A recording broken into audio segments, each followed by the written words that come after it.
आज गणित के कुछ महत्वपूर्ण टॉपिक जो कि यहाँ पे ट्रिक के साथ आज के क्लास चलेंगे, जिसमें आप लोगों को देखने को मिलेगा अबेकस यानी यहाँ पे गिनतारा, मोतीमाला और यहाँ पे ट्रिंगल यानी जियो बोर्ड। इन सभी से आप लोगों के जितने भी प्रश्न बनते हैं आज की क्लास में देखने को मिलेंगे। साथ में इनसे संबंधित प्रश्न भी रखे गए हैं जो कि आपको एग्जाम में इनसे संबंधित प्रश्न सॉल्व करने में मदद मिलेंगी। तो चलिए शुरू करते हैं आज के पहले प्रश्न से। लेकिन आगे बढ़ने से पहले बता दें कि जितने भी लोगों ने अभी तक हमारे चैनल को सब्सक्राइब नहीं किया तो सब्सक्राइब करके बेल आइकन का बटन दबा लें ताकि लाइव आने पर आप लोगों के पास एक छोटा सा नोटिफिकेशन पहुंच जाए। टेलीग्राम चैनल को ज्वाइन करके क्लास के बाद पीडीएफ आप प्राप्त कर सकते हैं। तो शुरू करते हैं आज के पहले प्रश्न से यानी टॉपिक से। इसके बाद प्रश्न पे आगे बढ़ेंगे। तो हर एक टॉपिक के साथ प्रश्न रखे गए हैं जो कि आपको प्रश्न को समझने और यहाँ पे उत्तर देने में मदद मिलेंगे। तो शुरू करते हैं आज के पहले टॉपिक यानी गिनतारा से यानी अबेकस।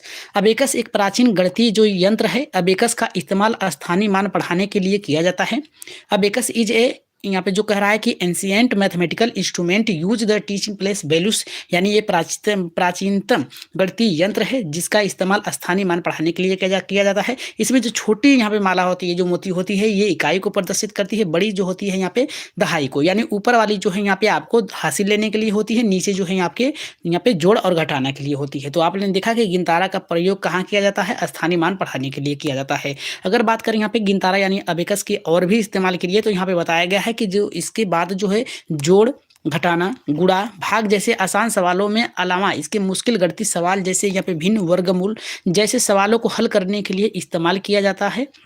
विशेष रूप से इकाई, दहाई तथा अन्य स्थानों को प्रदर्शित करने के लिए इसका प्रयोग किया जाता है, इसमें इस्तेमाल में लाया जाता है। आगे बढ़ेंगे यहाँ पे नेक्स्ट जो आपका है प्रश्न, इससे संबंधित अगर प्रश्न बेहतर लगी तो एक बार लाइक शेयर सब्सक्राइब जरूर करिएगा। तो पहला हमारा प्रश्न कर रहा है आपका कि अबेकस जो है इसका मुख्य उपयोग क्या है? पहला करा कि क्षेत्रफल निकालने के लिए, दूसरा स्थानीय मान यानी प्लेस वैल्यू सिखाने के लिए, तीसरा करा कि कोण मापने के लिए, चौथा करा आपका गणितीय पहेलियां हल करने के लिए। तो आपने ऊपर ही देखा कि इसका राइट आंसर जो जाएगा स्थानीय मान यानी प्लेस वैल्यू सिखाने के लिए किया जाता है। आगे बढ़ेंगे यहाँ पे नेक्स्ट जो आपका टॉपिक्स बनता है यहाँ पे छोटी मोतीमाला से। यहाँ पे करा कि छोटी जो यहाँ पे मोती इकाई होती है, इकाई को प्रदर्शित करती है। बड़ी जो है दहाई को, हमने ऊपर ही आप लोगों को बताया कि जो छोटी मोती होती है ये इकाई को प्रदर्शित करती है, जबकि बड़ी मोती जो होती है दहाई को प्रदर्शित करती है। हालांकि अबेकस के कई रूप मिलते हैं जैसे में जापानी, चाइनीज, उत्तर अमेरिकी आदि। इन सब में भारतीय अबेकस का इस्तेमाल करना आसान है। नेत्रहीन बच्चे भी इससे मुश्किल या फिर गणितीय सवालों को हल करने के लिए अबेकस का इस्तेमाल करते हैं। तो खास करके अबेकस का जो प्रयोग ये है, ये किसके लिए किया जाता है? ये किया जाता है नेत्रहीन बच्चों के लिए यानी अक्षम बालकों के लिए इसका प्रयोग किया जाता है। खास करके इसका प्रयोग कहाँ कहाँ होता है? तो इसका होता है जापानी, चाइनीज, उत्तरी अमेरिका के अलावा भारत में भी किया जाता है। लेकिन भारत का जो अबेकस है इसका इस्तेमाल नेत्रहीन बच्चों के लिए किया जाता है, मुश्किल सवालों को सॉल्व करने के लिए। अब आगे बढ़ेंगे इसके प्रश्न पे। इसका प्रश्न देखिए क्या कह रहा है हमारे यहाँ पे। हर एक टॉपिक के बाद एक एक प्रश्न रखे गए हैं जो कि आपको समझने में बेहतर होंगे, जो कि आपके प्रश्न से टॉपिक से संबंधित यहाँ पे प्रश्न है। तो यहाँ पे देखिए हमारा क्या कह रहा है, दूसरा कह रहा है अबेकस में छोटी मोती क्या दर्शाती है? कह रहा है कि जो अबेकस है इसमें छोटी जो मोती होती है यानी इस प्रकार से जो यहाँ पे बनी थी आपकी, इस प्रकार से बनी थी। यहाँ नीचे जो है बड़ी मोती है, ऊपर जो है यहाँ पे ऊपर जो है बड़ी मोती है, नीचे जो है छोटी मोती है। तो ये किसको दर्शाती है? तो ये दर्शाती है आपको इकाई की। जो छोटी मोती होती है ये किसको प्रदर्शित करती है? तो ये इकाई को प्रदर्शित करती है।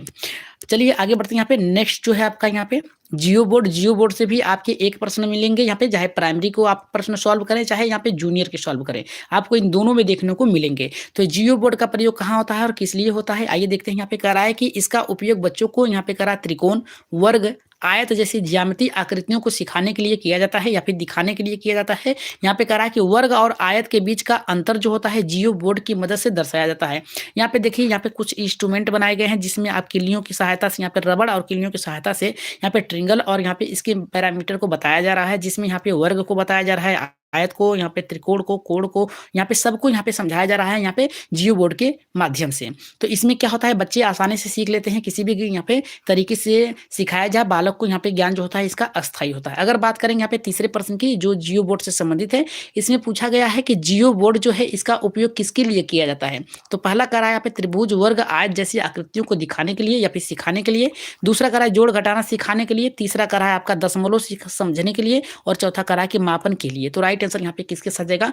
तीसरे का राइट आंसर जाएगा आपका यहाँ पे किसके साथ जाएगा? यहाँ पे त्रिभुज, यहाँ पे वर्ग, आयत जैसी आकृतियों को दिखाने के लिए या फिर सिखाने के लिए किया जाता है। तो राइट आंसर यहाँ पे ऑप्शन नंबर यहाँ आपका पहला होगा। आगे बढ़ेंगे यहाँ पे नेक्स्ट आपका जियो बोर्ड से ही संबंधित है। इसमें बताया गया है जियो बोर्ड जो है ज़मीन पर ही आसानी से बनाया जा सकता है। इसके लिए ज़मीन पर एक आयताकार यहाँ पे क्षेत्र चिन्हित करके इसमें 9 या 16 से भी ज़्यादा बराबर यहाँ पे आकार टहनियाँ तिलियाँ लगाई जाती हैं। यहाँ पे देखिए 2, 4, 6, 8, 10, 2, 12, 2, 14, 2, 16, 2, 18, 2, 20 यानी क्या कह रहा है कि 9 से ऊपर 16 से भी ऊपर ज़्यादा यहाँ पे क्या है कुछ टहनियों या फिर किलियों का प्रयोग करके आप इसमें सिखा सकते हैं। यहाँ पे देखिए इस तरीके से यहाँ पे क्या है लकड़ी के ऊपर यहाँ पे तिलियों का प्रयोग करके जियो बोर्ड का यहाँ पे प्रयोग कर रहा है बालक सीख रहा है। तो इस तरीके से जियो बोर्ड का प्रयोग किया जाता है कितने 9 से 16 अगर ऑप्शन में मिलेंगे तो आपका सही होगा। बात करेंगे यहाँ पे नेक्स्ट इसका प्रश्न जो है इसमें बताया गया है कि यदि जियो बोर्ड जमीन पर बनता है तो इसमें क्या किया जा सकता है। तो पहला कह रहा है कि रंगीन चार्ट दिखाया जा सकता है, नहीं। यहाँ पे टहनियों और तिलियों की बराबर दूरी पर लगाई जाती है, सही है। कंपास में वृत्त वृत्त बनाया जा सकता है, नहीं। मापनी में मापा जा सकता है, नहीं। राइट आंसर आपका ऑप्शन नंबर यहाँ पे होगा दूसरा। जितने भी लोगों का दूसरा आया है एकदम सही होगा। बढ़ेंगे आगे यहाँ पे इसकी प्रश्न पे टॉपिक्स पे टॉपिक्स हमारा अब बढ़ेगा यहाँ पे तीसरे के अंतर्गत बताया गया है कि आरेख यानी ग्राफ पेपर। इसमें क्या क्या आपको पढ़ना होता है। इसमें पढ़ा जाता है कि 2 दशमलव के योग गुणा को दर्शाने के लिए इसका उपयोग किया जाता है। किसके लिए किया जाता है 2 दशमलव और योग या गुणा को दर्शाने के लिए इसका प्रयोग किया जाता है। किसका यहाँ पे जियो बोर्ड का नहीं किया जाता है, सॉरी यहाँ पे आरेख ग्राफ का किया जाता है। इसमें बताया गया है आपका कि यहाँ पे कह रहा है असमान कृतियों का क्षेत्रफल निकालने के लिए ग्राफ पर पेपर इस्तेमाल किया जाता है। जैसे आप देख सकते हैं यहाँ पे एक पेपर है, इसमें इस तरीके से खाने बने हैं और इसमें अगर कोई पत्ता बनाना है तो आप इसके बोर्ड के अनुसार यहाँ पे क्या करेंगे इस पे खींचकर बना सकते हैं और रंगों को यहाँ पे प्रयोग कर सकते हैं, यानी उभार जैसे आकृतियों को बनाने के लिए यहाँ पे करेंगे। आगे बढ़ेंगे यहाँ पे इससे संबंधित जो प्रश्न है उसको देख लेते हैं। प्रश्न में यहाँ पे पूछा गया है कि ग्राफ पेपर जो है आपका उपयोग किस लिए किया जाता है। तो पहला करा है केवल लंबाई मापने के लिए, दूसरा करा है कि जोड़ घटाना के लिए, तीसरा करा है कि असमान आकृतियों का क्षेत्रफल निकालने के लिए या फिर क्षेत्र निकालने के लिए, और चौथा करा है आपका मापन की इकाई सिखाने के लिए। तो पांचवें का राइट आंसर यहाँ पे किसके साथ जाएगा। तो पांचवें का जो राइट आंसर जाएगा आपका असमान आकृतियों का क्षेत्र निकालने के लिए यानी ऑप्शन नंबर यहाँ पे तीसरा जो होगा आपका सही होगा।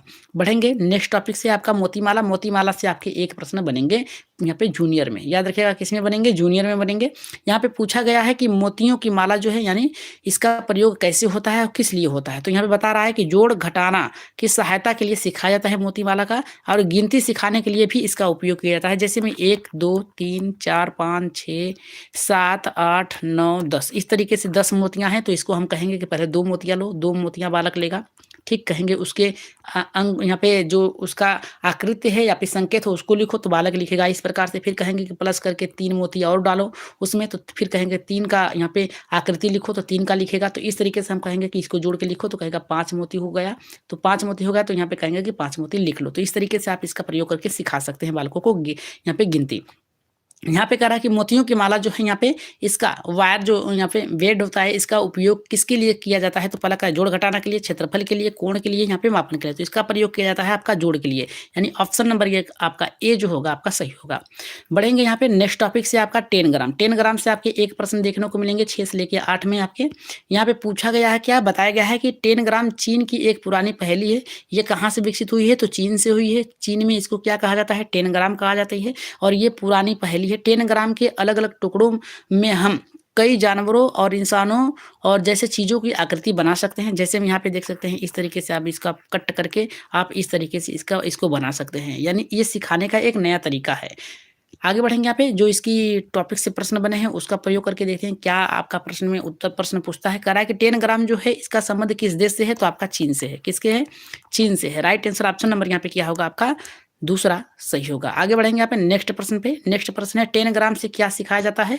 तो 10 ग्राम से आपको क्या सिखाया जाता है जल्दी से यहाँ पे कमेंट करिए। 8वें का जो जाएगा आपका यहाँ पे दूसरे के साथ जाएगा, अलग अलग आकृतियों की रचना करना, यही आपका क्या सिखाता है। राइट आंसर ऑप्शन नंबर यहाँ पे किसके साथ जाएगा दूसरे के। बढ़ेंगे नेक्स्ट यहाँ पे टॉपिक से आपका खेल और पहेलियाँ।